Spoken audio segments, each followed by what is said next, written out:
할렐루야. 살아계신 하나님 이 자리에 우리 함께 하시는 줄로 믿습니다. 우리 전후 좌에 있는 사람 분들, 우리 장로님 손을 꼭 잡으면 축복할까요? 오늘 좋은 일이 있습니다.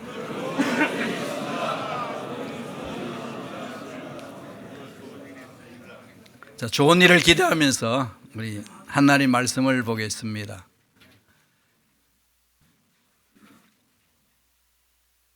자, 오늘부터 역사서로 이렇게 시작되죠. 역사서로 되어 있는데 성경의 분류 방법이 있어요. 히브리어 성경 분류법하고 우리 개신교의 구약 성경 분류법이 있는데요. 히브리는 율법서, 예언서, 성문서, 예언서가 중간에 나와요. 그걸 토라, 예언서를 느빔, 그 다음에 성문서를 케투빔 이렇게 합니다. 첫 글자 따면은 T, 그 다음에 N, 그 다음에 K잖아요. TNK. 원래 히브리 문자가 자음이 없잖아요. 원래 히브리어는 모음이 없습니다. 모음이 없는 문자예요. 모음이 없고 자음으로만 되어 있거든요. 지금 우리 성경에는 옛날에 여호와 그러다가 야훼로 그러잖아요. 그 이유가 뭐겠어요? 그냥 자음만 있는데 후대의 이스라엘 자손들이 못 읽는 거예요, 그게.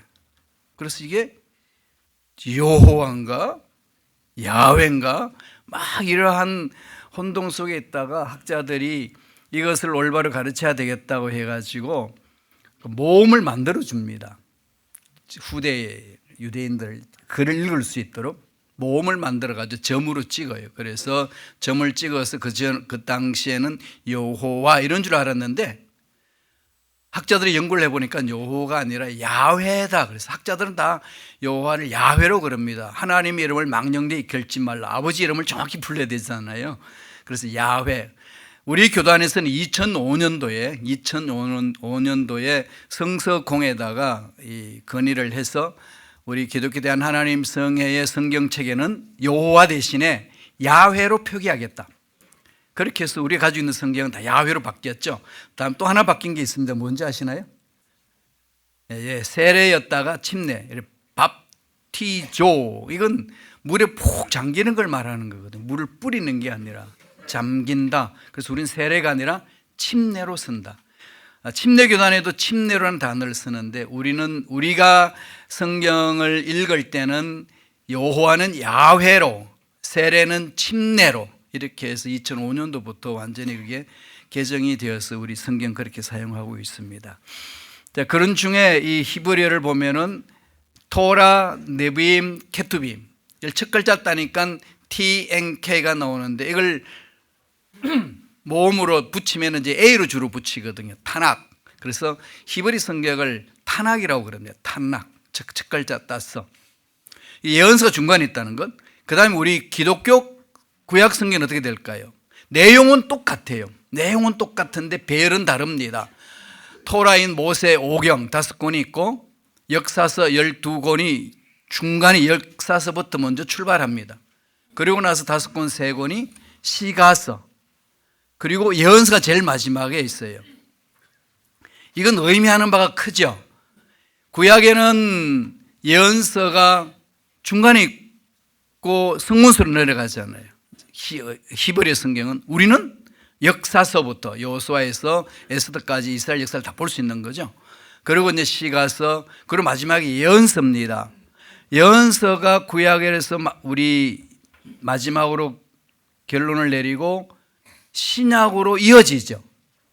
신약으로 이어지면서 거기에 마태복음으로 나아갑니다. 마태복음이 뭐라고 되어 있는지 아시나요? 마태복음에 보면은 마태복음 1장 1절에 아브라함과 다윗의 자손 예수 그리스도의 계보라. 그럼 우리 구약 성경은 신약 성경으로 열려 있습니다. 구약은 메시아 오심을 예언하고 신약은 메시아 오신 것을 기록하는 것이기 때문에 예수님을 메시아로 믿는 우리 개신교에서는 예언서가 제일 마지막에 있고 이어서 신약 성경이 이어집니다. 이런 특징이 있어요. 그 배열에도 그러한 신학적인 의미가 있는 거지요. 그 히브리 성경과 우리 개신교 성경. 뒤를 넘기면 오늘은 여호수아입니다.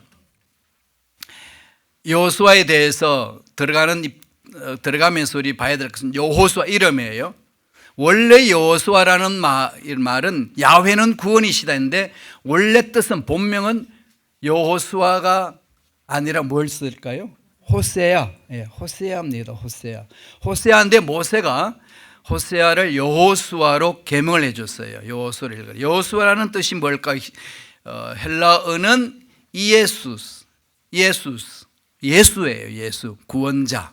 예수라는 말은 그 당시 구원자는 좋은 뜻이기 때문에 유대인들이 많이 사용했습니다. 그래서 신약에서 꼭 예수님을 칭할 때에 명칭이 있습니다. 뭔지 아시나요? 나사렛 예수. 왜 그럴까요? 여기저기 좋은 이름 예수가 많은데 메시아로 오신 분은 나사렛에서 위대한 사역을 감당했던 그분, 바로 예수다. 나사렛 예수. 그래서 나사렛 예수 이름으로 명하노니 일어나 그러라 그렇게 명하죠. 그런 본명이 있고요. 그 다음에 모세 오경이 야훼의 약속이다 그러면은 여호수아는 그 약속에 의해서 성취한 책이다. 하나님이 창세기부터 요한계시록까지 전체 맥락에서는 늘 언약과 성취 이렇게 나아갑니다. 약속이 있고 성취가 있고 언약이 있고 성취가 있고, 기도도 하나님의 약속의 말씀에 근거해서 부르짖음으로 우리가 응답을 받고, 이게 성경에도 그렇게 말씀하고 있고 우리 영적 신앙생활에도 그렇게 되어 있습니다. 이 두 가지는 꼭 그렇게 되어 있어요. 예수님도 마지막에 내가 모든 권세를 받았으니 그러므로 너희는 가라 그렇게 명하시죠. 아버지께서 받은 모든 권세를 가지고 있으니까 권세 가진 자가 선포한다. 그리고 그에 의지해서 나가라. 약속의 말씀에 근거해서 우리 신앙생활이 모두 나간다는 겁니다. 여호수아서를 한눈에 본다면 7가지로 요약할 수 있어요. 지도자의 취임, 정탐꾼, 파견, 가나안, 전투죠. 중부, 남부, 북부. 중부부터 먼저 칩니다. 그러니까 여호수아의 전쟁 치는 전략은 길쭉하잖아요. 이스라엘 나라가 지도에 보면은 그 중간을 치고 들어갑니다. 중간을 치고 다음에 남쪽을 치고 북쪽을 치고, 그리고 나서 땅의 분배 들어가고 마지막에는 여호수아의 고벨사로, 이렇게 된 것이 여호수아의 내용입니다. 그러나 이스라엘의 상황을 바라보면 애굽에서 430년 있었고 광야에서 40년 생활했고, 광야에서 40년 생활한 게 요 부분이죠. 이게 가데스 바네아 여기에서 38년간 양쪽은 1년씩 있는데 거기서 완전히 헤맸습니다. 그리고 요단강 동편에서 가나안 정복을 위하여서 준비하고 16년 동안 영적 전쟁을, 가나안 정복 전쟁을 치루었습니다. 이건 우리에게 영적 전쟁에 대한 것을 가르쳐 주는 거죠. 구절을 보면은 세 가지로 이야기할 수 있습니다. 1장에서 12장까지 가나안 정복이고, 그리고 13장에서 22장까지는 땅의 분배입니다. 그리고 23장, 24장은 여호수아가 마지막으로 고벨하는 거, 고벨서로 기록해서 다시금 이스라엘 백성들에게 언약을 상기시켜 줍니다. 구체적인 내용을 한번 볼까요? 첫 번째로 가나안 정복, 1장에서 12장 내용입니다. 이 속에서 우리가 생각해야 될 것은 왜 정복해야 되죠? 이유가 뭘까요? 가나안에 다른 사람들이 살고 있는데 그 땅에 왜 이스라엘 백성들이 들어가서 그 전쟁을 치고 쫓아내고 살아야 되나요? 잘 살고 있는 사람을 왜 쫓아냅니까? 이런 관점만 보면 하나님은 극악무도한 분, 그렇게밖에 안 돼요. 살고 있는 집을 뺏는 거잖아요. 왜 잘 사는 집을 왜 뺐어요? 오늘날 팔레스타인도 마찬가지예요. 이유가 있습니다. 그건 창세기 가셔야 답을 찾을 수 있어요. 1장 1절이잖아요. 하나님이 천지를 창조하시니라. 태초에 시간과 그 다음에 하늘과 땅을 창조하셨다. 공간, 시공을 창조하신 분이 우리 하나님이다. 이 우주 만물은 하나님의 것. 그러나 하나님이 주인이라는 거죠. 주인이 창조한 그 모든 소유물을 관리하는 건 당연하잖아요. 그리고 또 하나는 창세기 12장 1절 2절 누구하고 언약을 하죠? 아브라함하고. 여기에서 두 민족이 생긴다고 전번에 제가 말씀드렸습니다. 하나님 일방적으로 언약을 하신 거죠. 언약 백성, 그다음에 선택받지 못한 백성. 왜 이스라엘 백성들을 선택하셨나요? 성경에서 강조하죠. 잘나서가 아니라 하나님 하실 일이 있기 때문에. 이스라엘 백성들을 통해서 하나님과의 관계를 맺으면 어떤 삶을 사는지를 보여주기 위하여서 전 세계 사람들에게 드러내기 위해서 하나님이 이스라엘 백성을 택하시고 언약을 맺으시고 언약에 순종하면 이런 역사가 일어난다는 것을 만방에 보여주기 위함이라고 말씀하시지 않습니까?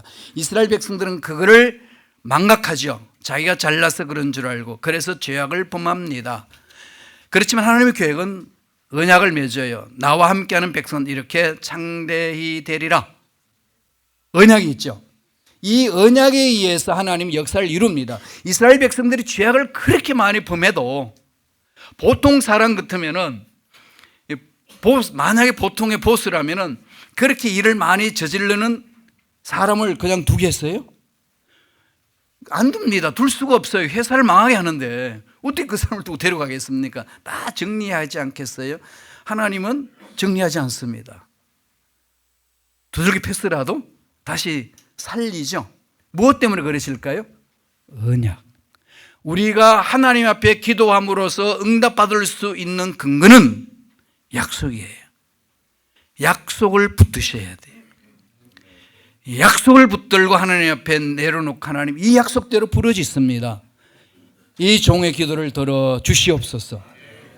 이렇게 나가거든요. 조지 밀러가 그 5만 가지 기도 응답을 받았다는 그 원칙이 거기 있습니다. 조지 밀러는 철저하게 아버지 약속을 부여잡았어요.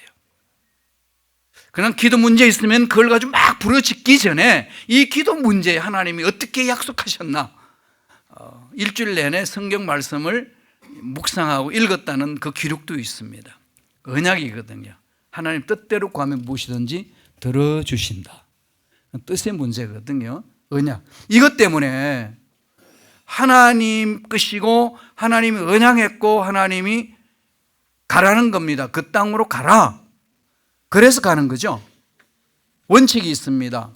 원칙이 뭐죠? 여호수아서 1장 7절 보면은 율법을 근거하라는 거예요. 하나님이 약속하신 말씀을 근거하라는 겁니다. 말씀을 근거해서 분별하라는 거죠. 좌로나 우로나 치우치지 마라. 네 가치관에 세상 가치관에 환경에 의해서 판단 내리지 마. 이렇게 말씀하시는 분이 하나님이십니다. 오늘날 정치도 오늘날 우리 세상에 대한 것들도 판단하는 건 철저하게 이 근거 위에 있어야 된다는 거죠. 좌로나 우로나 치우치지 말라 이 말. 말씀에 근거하라는 겁니다. 말씀에 근거해서 나아가라. 이게 우리 신앙의 원칙이 되어야 된다는 거예요.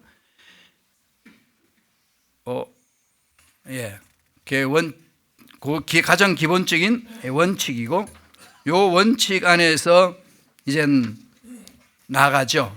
정복을 하러 갑니다. 그래서 제일 먼저 한 게 뭘까요? 요단강 지나갔잖아요. 건너갔죠.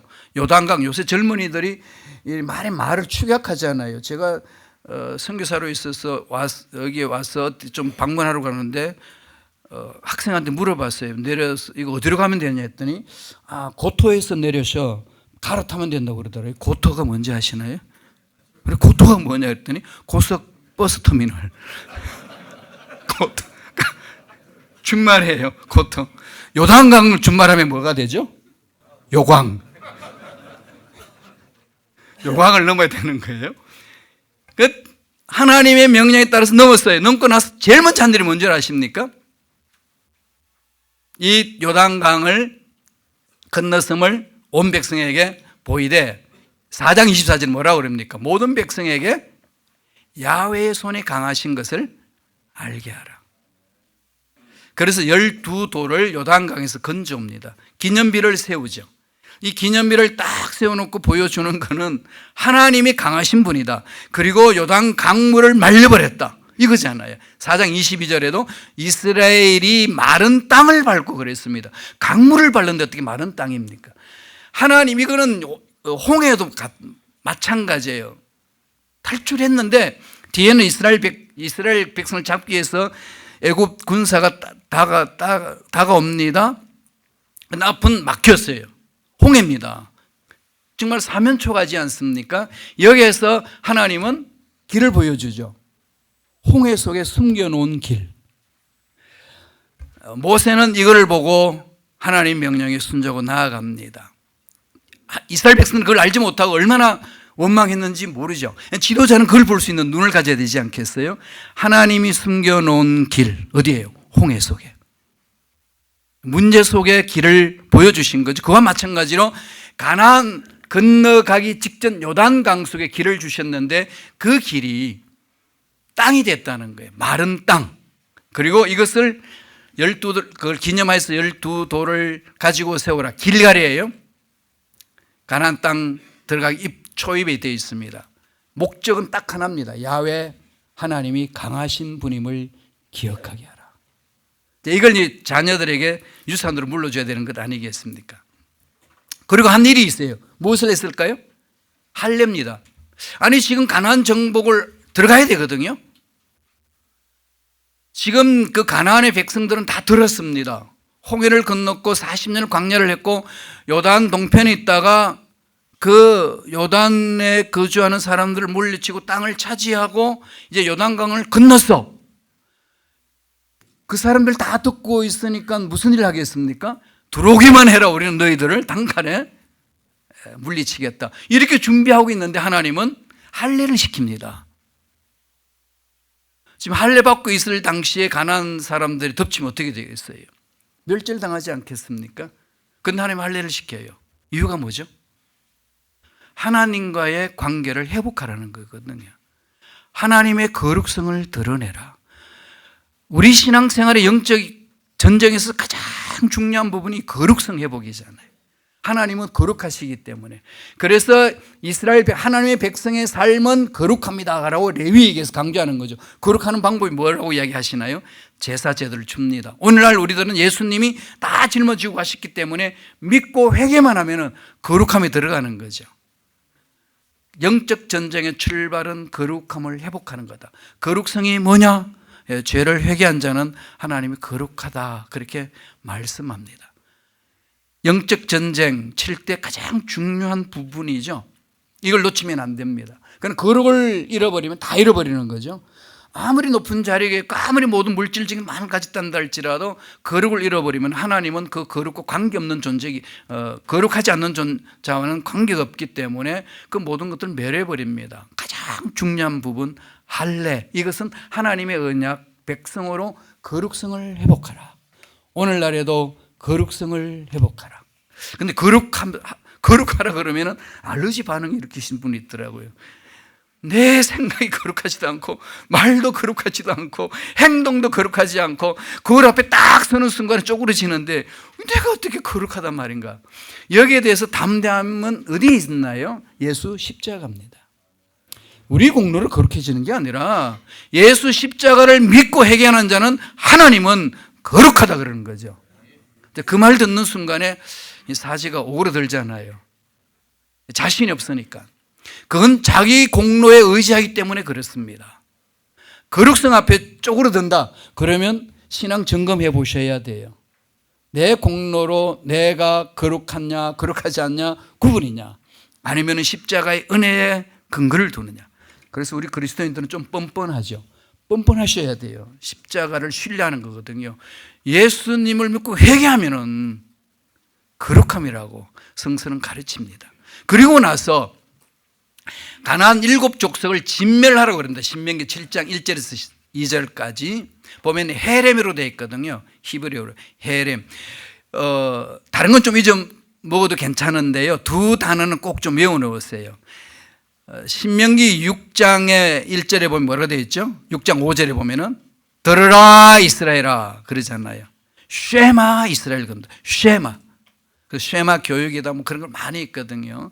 이스라엘 백성들한테는 쉐마가 마음 중심의 신앙에 뿌리 내리고 있습니다. 다윗을 뒤를 이었던 솔로몬도 위대한 그 업적을 그대로 이어가기 위하여 하나님께 기도하는데, 솔로몬이 기도하는 내용은 소마 레브, 하나님 나에게 듣는 마음을 주옵소서. 소메와 레브입니다. 듣는 마음을 달라는, 하나님의 음성을 듣는 마음을 달라. 쇼메와 레브, 레브는 하트거든요. 이 심장 속에 하나님의 음성이 살아나게 하여 주옵소서. 피를 공급하듯이 하나님의 말씀이 내 인생을 지배하여 주옵소서. 이게 히브리인들의 사상이에요. 세계를 제패할 수 있는 힘이 거기서 나오는 거죠. 쇼메와 레브. 그리고 또 하나 단어는 헤렘, 진멸하라. 가나안 땅 들어가기 전에 하나님이 이스라엘 백성들에게 강조한 단어입니다. 진멸하라. 헤렘. 7 족속이죠. 헷 족속, 기르가스, 아모리, 가나안, 브리스, 히위, 여부스, 이 족속을 쫓아내라는 거죠. 7 족속. 헤렘하라는 겁니다. 멸절해버리라는 거죠. 왜 그럴까요? 하나님이 창조한 땅에 우상 숭배하는 무리들이 있다. 이것은 다 쫓아내야 된다는 거지. 비를 들자면 우리 좋은 집을 만들어서 사는데 그게 강도와 도둑이 들어와 있으면 같이 사나요? 쫓아내야 합니다. 마찬가지 하나님이 창조하신 땅, 하나님이 은혜한 그곳에 이런 우상 숭배하는 이 사상을 갖고 있는 이 존재들은 몰아내라는 겁니다. 이게 하나님의 말씀이에요.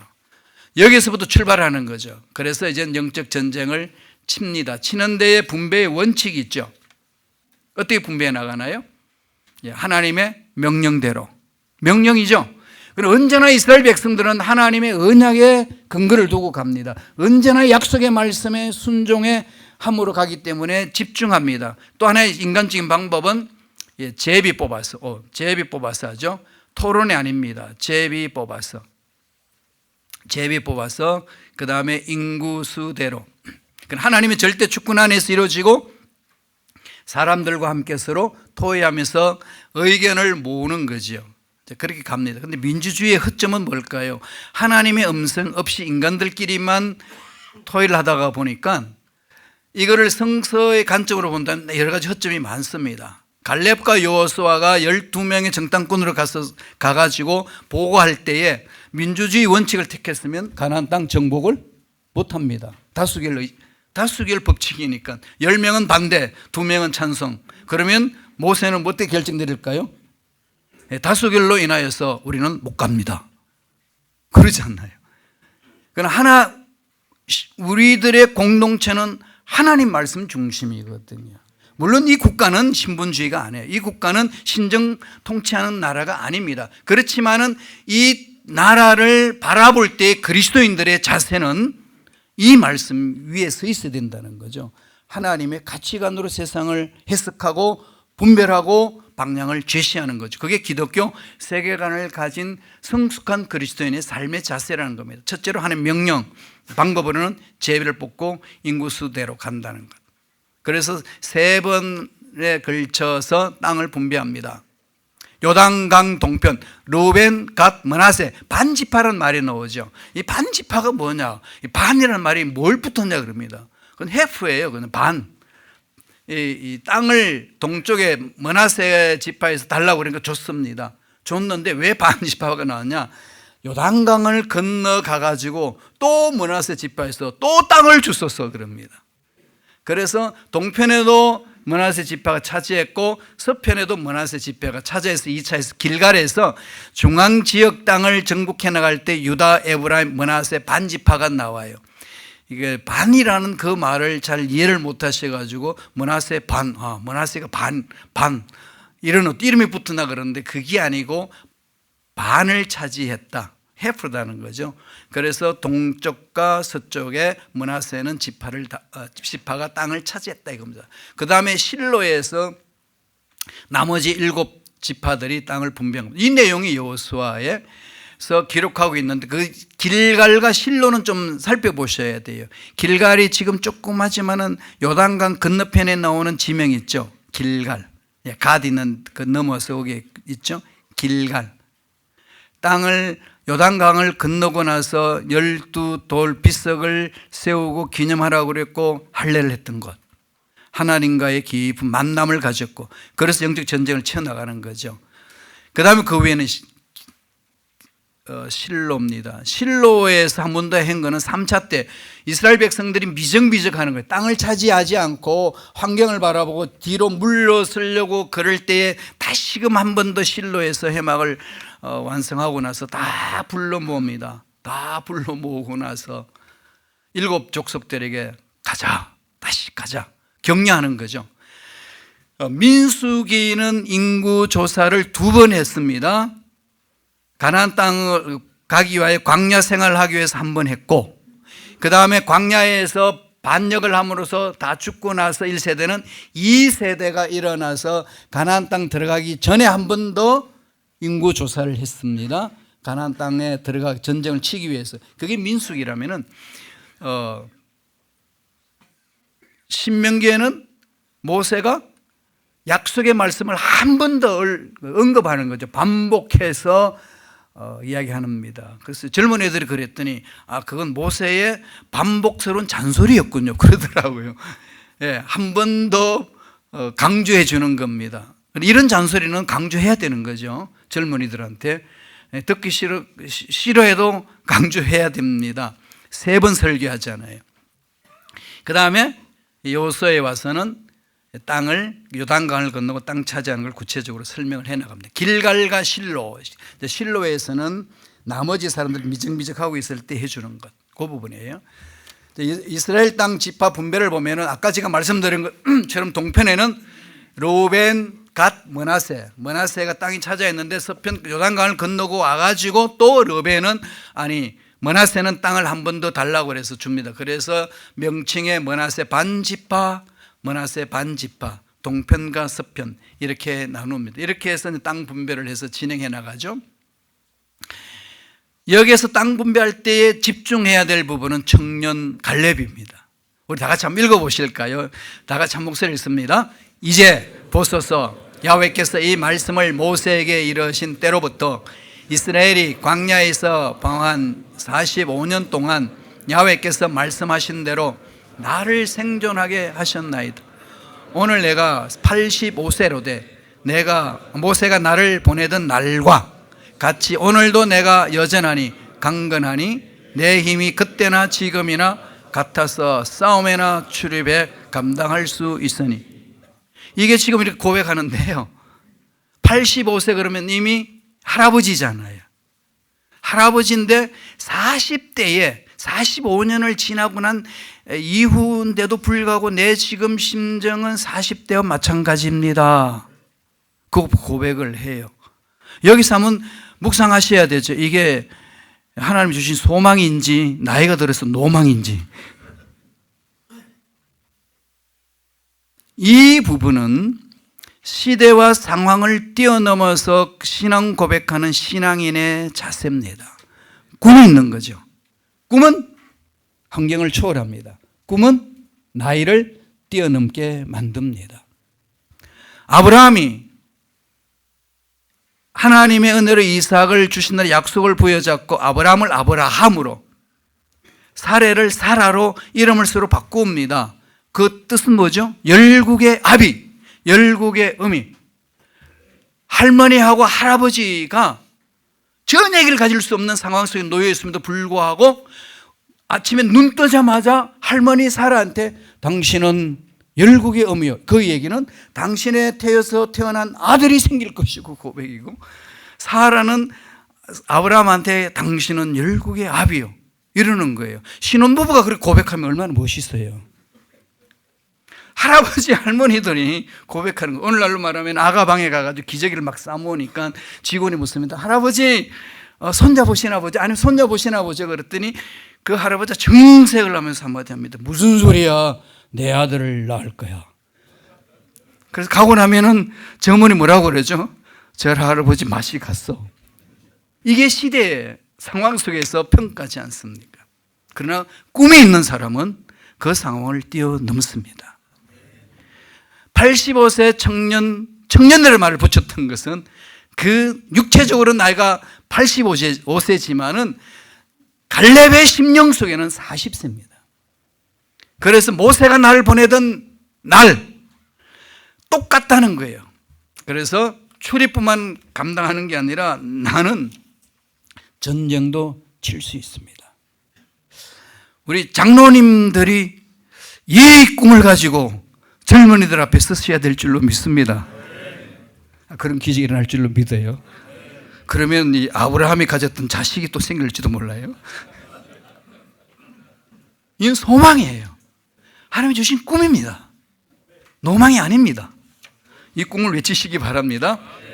그 다음에 또 하나에 나오는 것이 이제 이 이스라엘 백성들의 상황 속에서 살다가 보면은 이게 문제가 생기거든요. 부지 중에 실수로 사람을 죽일 수 있습니다. 눈에는 눈, 이에는 이 보복법이 되어 있잖아요.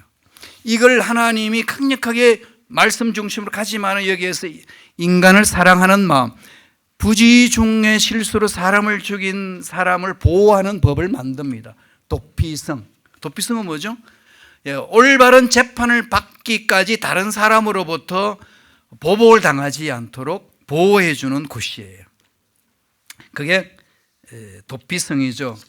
이스라엘 나라의 12지파 6개를 두었습니다. 동편과 서편. 동편에 3개, 서편에 3개. 그리고 보복을 피해서 거기에서 재판받을 때까지 보호받을 수 있도록 그렇게 한 거죠. 하나님의 사랑이 연약한 인간들 속에 실수까지도 스며드는 거죠. 그러니까 예언자들이 신명기 사관에서 예언했다고 그랬잖아요. 신명기 사관이라는 것은 말씀에 순종하면 복을 받고 말씀에 불순종하면 저주를 받는다. 한마디로 말하면 그게 신명기 사관이거든요. 예언자적인 정신. 역대기 사관은 뭐죠? 또 참고로 말씀드리면 제사장 사관, 다윗 중심, 성전 중심, 제사적인 관점에서 포용하는 거죠. 그러나 예언자는 이 신명기 사관에서 하는데 그 신명기 사관에도 이러한 하나님의 보살핌이 있습니다. 그래서 예언자들이 예언할 때 이런 걸 기도하게 하게 하시죠. 하나님, 심판 중에도 긍휼을 잊지 마소서. 참 그럴 상황이 있잖아요. 사람 실수해가 넘어질 수 있고 어려움이 있는데 정말로 그냥 엄청난 비난을 받는 그 상황 속에서도 부르짖는 기도. 내가 죄인인 줄 알아요. 엄청난 문제가 있다는 걸 알아요. 그 속에서 외쳐야 될 것은 하나님, 심판 중에도 긍휼을 잊지 마옵소서. 우리나라를 바라보고 미국에서 참 그런 기도를 많이 했습니다. 하나님이 이 나라의 우상 숭배가 만연한 이 땅에 심판 중에도 하나님 긍휼을 잊지 마옵소서. 이거 우리 기도해야 될 내용 아니겠습니까?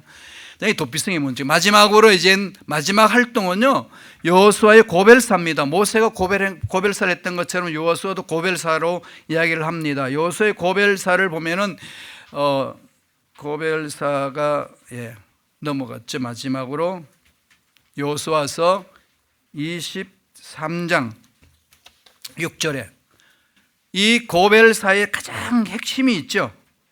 말씀에 순종하라는 겁니다. 율법책에 기록된 것, 다른 거 아니에요. 가난한 사람들이 바라보기에 이거 아닙니다. 너희들이 생각하기에 이거 아니에요. 족장들이 생각하기에 그거 아닙니다. 율법책에 기록된 것을 지켜가라. 그 기준에서 우로나 좌로나 치우치지 마라. 분별해 나갈 때에 기분 좋다 안 좋다, 나의 가치관이 있다, 여기서 판단하지 말라는 거예요. 철저하게 좌로나 우로나 치우치지 말라, 말씀에 근거하라는 겁니다. 평신도 지도자이신 우리 장로님들이 특별히 이건 가슴에 깊이 새기셔야 돼요. 이제 인생의 연륜도 많으시잖아요. 신앙의 연륜도 있으시잖아요. 그러면 분별력이 나름대로의 가지고 있습니다. 그런데 내가 가지고 있는 분별력이 정말로 여호수아가 고별사에서 했던 것처럼 말씀에 서 있는 가치관인지 그냥 세상 살면서 만들어진 가치관인지 이건 분별하셔야 돼요. 하나님 마지막에 그것 물으신다고 그러거든요. 좌로나 우로나 치우치지 마라.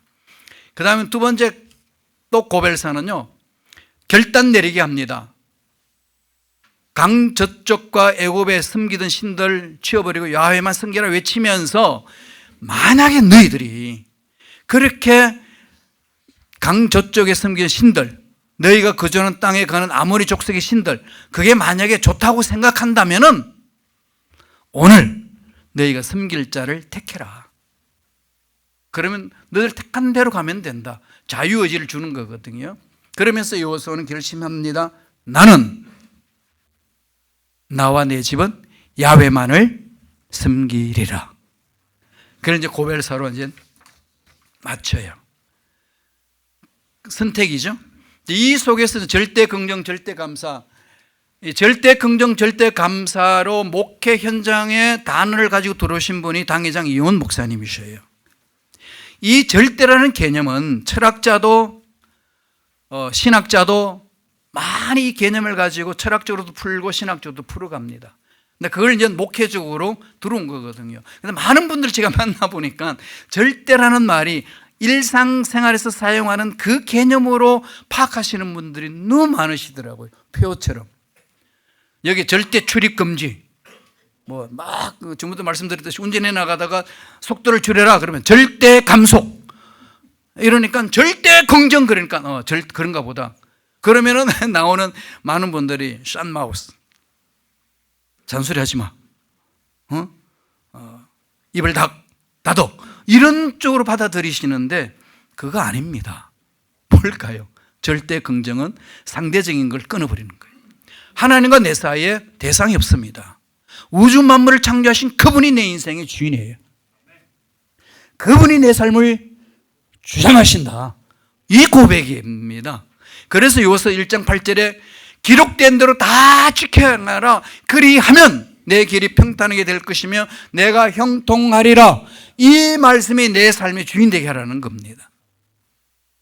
이게 말씀의 절대 긍정. 하나님과 나 사이에는 어떤 문제도 존재하지 않고 어떤 상황도 존재하지 않고 어떤 가치관도 존재하지 않고 이 말씀이 내 삶의 주인이시다. 이 고백하는 거예요. 그게 절대 긍정의 신앙이고 절대 감사의 신앙입니다. 절대 긍정 감사, 절대 감사는 이 갈렙이 외쳤어요. 다 같이 한 목소리 읽겠습니다. 그날에 야훼께서 말씀하신 이 산지를 지금 내게 주소서. 당신도 그날에 들으셨거니와 그곳에 아낙 사람 있고 그 성읍들은 크고 견고할지라도 야훼께서 나와 함께 하시면 내가 야훼께서 말씀하신 대로 그대 그죠? 그 성읍들 큰 거 압니다. 견고할지라도 내가 살고 있는 상황이 그렇단다 할지라도 내가 부닥친 문제가 그렇게 크고 태산 같아 한다 할지라도 절체절명의 위기 속에 놓여 있단다 할지라도 뭐로 고백하는 거죠? 하나님이 나와 함께 하시면 이 문제는 뚫릴 줄로 믿습니다. 뚫고 나가는 게 이게 절대 긍정의 신앙이잖아요. 이 말씀대로 가는 거거든요. 이게 창세기부터 요한계시록까지 그냥 이 절대 긍정의 신앙이 흘러내립니다. 그냥 잔소리하지 마 이 얘기가 아니에요. 하나님의 어떻게 보면 결과론적으로 그런지는 몰라도 그러나 근본적으로 하나님이 말씀하시는 것은 잔소리하지 마가 아니라 하나님의 위대하심에 네 마음을 집중해.